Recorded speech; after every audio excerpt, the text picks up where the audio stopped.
really bring down the cost for American families. It's been led by Joe Biden. I mean, for the first time in decades, we are now negotiating for prescription drug prices for Medicare. $35 on insulin. I mean, that is huge. First of all, it was first just to be for Medicare recipients. And then, guess what? People always say, I always say when you talk about trickle down economics, I'm like, how about trickle up economics? How about we take care of workers and families and people on the ground? And when families are doing better and people economically are doing better, then guess what? They're going to spend money. They're going to be more confident. They're going to have vacations. They're going to have security. And our communities and our country is going to be stronger. And by the way, that has, from day one, been Joe Biden. And when we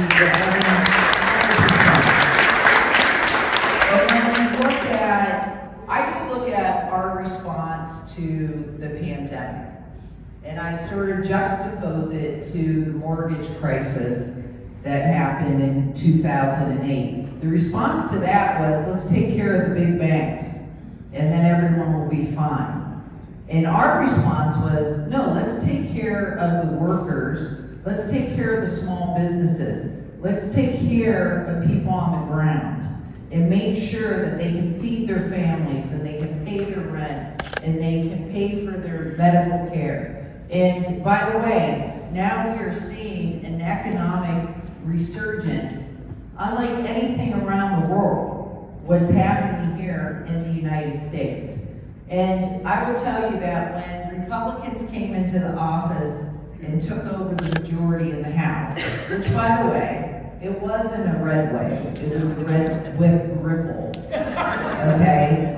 I mean, I think they have a one-person majority right now, which by the way, there's many Republicans that are saying they're gonna resign if they try to vacate Mike Johnson.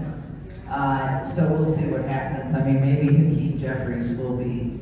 But when they came to office, they had very specific goals. They're gonna impeach Joe Biden. That was number one. Guess what? That didn't happen. That fizzled out. They were gonna impeach Mayorkas. That didn't happen. They were gonna stop the FISA reauthorization. That didn't happen. They were going to not raise the debt limit and shut down the government, and shut down our economy. That didn't happen. And so I'm just telling you, time and again, Joe Biden has shown the type of leadership that brings our country together, and it's really about working together. And ultimately, we're all on the front line. There's Nicole Kilazar on the line. She's on the front line.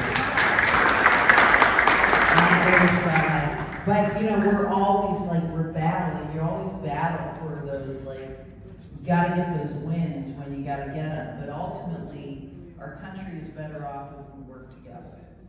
And I spend a lot of time in the middle, and I know a lot of people aren't happy with me sometimes on that. But ultimately, I believe that we need a country that has sustainable policies. And when you look at the aid package that we just passed which by the way, it took way too damn long, for Ukraine and Israel and Taiwan, guess what?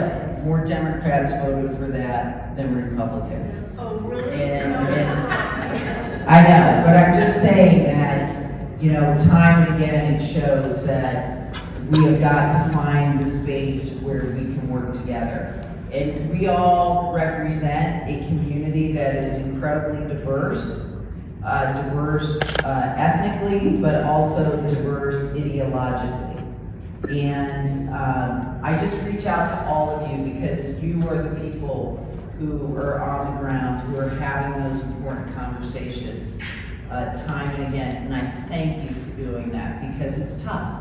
It is hard sometimes. It's tough when women's rights are on the line. I mean, that really pisses me off, by the way.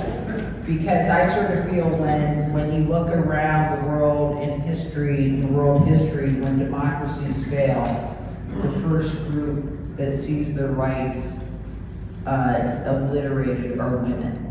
And that's what we're seeing happening here in our country. But guess what, women? We say, hell no. We're going to all stand up. And men, by the way. This is not just a women's issue. So anyway, and here's the other thing. For every person who's here running for office, we have got to continue to support everyone who is out on the ground running for office, because as Congress gets dysfunctional, we're trying to be more functional. State politics matter a lot. They matter a lot, and local politics matter a lot. And I think we've done a great job as a Democratic Party. I think we're one of the best Democratic parties in the country. Of continuing to support people who are putting their name on the ballot, because it takes so much courage to do that. And we need to continue to build our bench, because there are so many offices that are available, and we know that people in history are on our side, because we're on the side of families, we're on the side of equality, and we're on the side of opportunity. And so let's get to work. We got how many days? 48. Someone knows the number of days. 48. They're ready till the primary. 48 till the primary. But we have so many opportunities to reach people, and I know that when you have those conversations, instead of walking away, when you really talk to people and they understand that you share their values, because ultimately I think a lot of us share the same values. We want our families to be safe. We want our neighborhoods to be safe.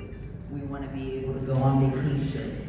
You know, we want to have a retirement. We don't want to work until we're 80, although if Republicans had their way, you would. I'm just saying. Because they want to raise the Social Security age, including my opponents, all four of them. Anyway, I'm getting distracted. There are 4 people running against me, for the record: Drew Johnson, Elizabeth Hogellian, Marty O'Donnell, and Dan Schwartz.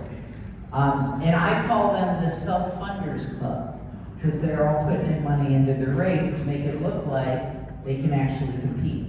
But we know that how we win this race is by grassroots, and we're going to do it, and Deirdre's leading the way, and everyone. So I want to thank the entire board, all of you, and let's get busy. We got a lot to do between now and November, and all of the candidates are here. Thank you, thank you, thank you. And if you don't win, if you don't win, because sometimes people lose, like me.